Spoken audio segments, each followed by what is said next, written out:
Kita tahu hari ini bahwa ketika Rakernas PDIP berlangsung ada PAN dan PDIP juga hadir begitu ya, ikut dalam Rakernas, pembukaan Rakernas tersebut. Apa sih maknanya yang bisa Anda tandai dalam kehadiran kedua partai ini? Ya, pertama itu expected ya. Maksud saya kalau toh mereka ikut itu sudah diduga sebelumnya. Arahnya sudah ke sana? Iya, arahnya dari sudah mana? Sebelumnya. Terlihat ya? Jadi kita lihat di situ pertama kesediaan Hatta Rajasa ya untuk menyampaikan selamat kepada Jokowi pada waktu itu, sementara calon presidennya belum gitu. Walaupun kemudian dicabut lagi atau apa itu tidak jelas gitu. Nah, di sini bisa dikatakan bahwa Hatta itu berusaha realistis gitu, bahwa realitas politiknya seperti itu gitu. Nah, kedua untuk P3 itu terlihat dari Harso Mono Arfa. Itu sejak awal sudah menyatakan diri dia sebagai pendukung Jokowi JK gitu. Betul ya, Jokowi JK ya. Nah, dan sebelumnya kita lihat ada pertentangan yang tajam sekali ketika Surya Dharma Ali hadir di dalam kampanye Gerindra. Dan tokoh yang sama itu kemudian yang datang ke Semarang gitu. Jadi sebenarnya arah itu sudah ditentukan oleh langkah-langkah sebelumnya gitu.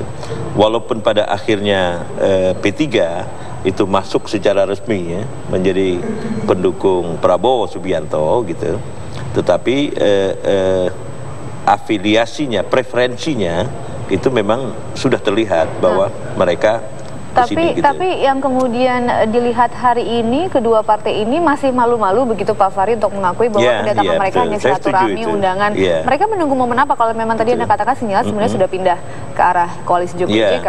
Iya, itu sebenarnya ya bahasa politik saja. Bahasa politik mungkin dia bertanya juga mungkin ya, saya dapat apa gitu, kira-kira begitu. Belum menemukan deal-deal yang pasti mungkin gitu ya. Tetapi yang jelas begini, kalau Anda lihat ini kembali ke P3 ya, Menteri Agama, siapa namanya Menteri Agama itu, anaknya Pak Saifuddin Zuhri itu mengundurkan diri kan dari DPR, anggota DPR. Artinya dia sudah dipastikan gitu, tidak mungkin dia mundur dari DPR tanpa ada kepastian bahwa dia akan terus menjadi Menteri Agama gitu. Nah, jadi ini semuanya tanda-tanda gitu. Yang tanda-tanda tidak terlalu terlihat itu adalah pada PAN ya, pada PAN gitu. Tetapi saya tahu ya bahwa mereka terus-menerus melakukan komunikasi di antara mereka gitu. Nah, kenapa dia tidak langsung mengatakan memilih itu, pada biasanya itu political gestures gitu ya. Jadi tingkah laku ya, cara menunjukkan bahasa badan dan segala macam itu adalah bahasa badan politik dan politisi gitu. Dia tidak langsung mengatakan iya atau tidak gitu. Oke, Pak Fahri. Tapi bagaimana nanti Jokowi menjembatani kehadiran bila memang terjadi ya antara P3 dengan PAN? Ini kan Pak Jokowi kemarin sudah bilang ada 16 menteri dari profesional partai. Ini kan artinya juga sudah ada, mungkin sudah ada hitung-hitungannya nih Pak Jokowi. Betul. PKB, Nasdem, kemudian Hanura, kemudian masuklah PAN dan P3 yang mereka tidak ikut berdarah-darah di awal nih. Ini bagaimana menjembatannya dan kemungkinan akan berjalan mulus atau tidak? Ya, pahitnya dulu tidak gitu ya. Gitu. Dalam pengertian bisa saja yang lain marah kan. Karena ini tidak berdarah-darah gitu. Tetapi pada saat yang sama gitu, ini yang manisnya ya. Pada saat yang sama itu seluruh koalisi Jokowi itu paham gitu bahwa mereka itu kalah di dalam bahasa kasarnya parlemen, gitu. Jadi kalau tidak ditambah itu sebenarnya nasib mereka secara keseluruhan pun rontok, gitu. Jadi mereka harus merelakan diri, ya, newcomers ini, ya, para pendatang baru ini untuk bergabung. In case misalnya itu bergabung, gitu. Jadi sebenarnya gampang saja untuk melihat situasi itu. Dulu Golkar juga bukan pendukung Yudhoyono kan, tapi kemudian masuk malah dapat terlalu banyak lagi ya dibandingkan partai-partai pendukung Yudhoyono yang awal gitu. Nah, Jadi presiden politik yang semacam ini itu bisa saja kemudian menjadi pola tingkah laku politik para elit partai gitu. Toh juga begini, maksud saya tidak ada hal yang bersifat ideologis yang diperjuangkan. Program Prabowo dengan program Jokowi itu pada dasarnya sama. Ekonomi kerakyatan, nasionalisme, segala macam. Walaupun harus kita lihat itu juga bagian dari retorika politik ya. Nah karena itu tidak ada sesuatu yang substansial gitu. Jadi andai kata misalnya Prabowo menang, dari kelompok koalisi Jokowi pun memungkinkan masuk karena tidak ada hal yang bersifat ideologis di antara mereka gitu. Oke. Nah kemudian kalau misalnya dengan kehadiran PAN, kemudian P3, kita bisa berbicara RUU Pilkada. Demokrat kemarin sudah menyetujui Pilkada langsung. Terus nasib koalisi Merah Putih ini gimana, Pak?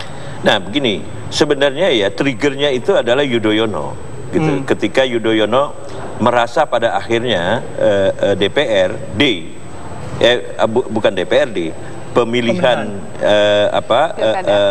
gubernur lalu kemudian bupati dan wali kota itu harus bersifat langsung karena dia merasa bahwa ini adalah salah satu warisan demokrasi yang dia tinggalkan gitu. Nah, jadi begitu kemudian Yudhoyono tiba-tiba menyatakan secara terus terang bahwa dia mendukung pemilihan langsung, maka itu juga memberikan angin kepada partai-partai lain. Dan kelihatannya PAN dan P3 kelihatannya yang melihat sebuah arah angin baru. Apalagi PAN Demokrat gitu. Hubungannya juga lebih mesra begitu ya? PAN Demokrat itu hubungannya memang hubungan kekeluargaan juga begitu gitu. Jadi bisa dilihat segini gitu. Sebenarnya bisa tidak terjadi kalau Hatta Rajasa itu mendengar apa yang saya katakan dulu. Cuma dia nggak percaya sama saya karena dia udah jadi menteri. Padahal saya katakan saya udah 30 tahun melihat politik ini dan saya paham. Gitu. Anda langkahnya ini, saya katakan begitu. Karena dia merasa udah Menko, dia nggak mau membalas SMS juga tidak mau gitu. Nah, tetapi sekarang dia lihat gitu, situasinya seperti itu gitu. Nah, jadi maksud saya langkah-langkah mereka itu sudah ada polanya di dalam sejarah gitu, yang saya saksikan di masa lalu gitu.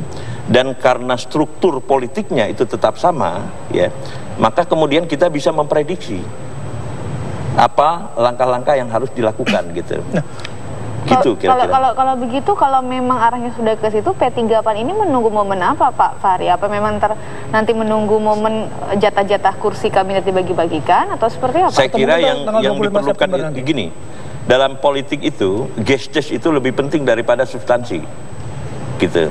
Jadi tingkah laku kehadiran si Derajat ya, kehadiran Emron Pangkapi ke sana itu sebuah gestures gitu, sebuah petunjuk yang kemudian kita bisa menduga-duga ke arah mana gitu. Walaupun tentu ya tidak harus kemudian jadi ya gitu, tetapi itu mempermudah para pengamat untuk melihat tren perkembangannya, apalagi kemudian melihat sejarah di masa lalu gitu. Sejarah di masa lalu itu P3 dan PAN itu berada di bawah pengaruh Yudhoyono, Susilo Bambang Yudhoyono. Jadi kita bisa melihat ke arah itu gitu, kemana trennya. Sementara Gerindra ini adalah newcomers ya di dalam politik gitu. Dia belum punya tradisi memimpin.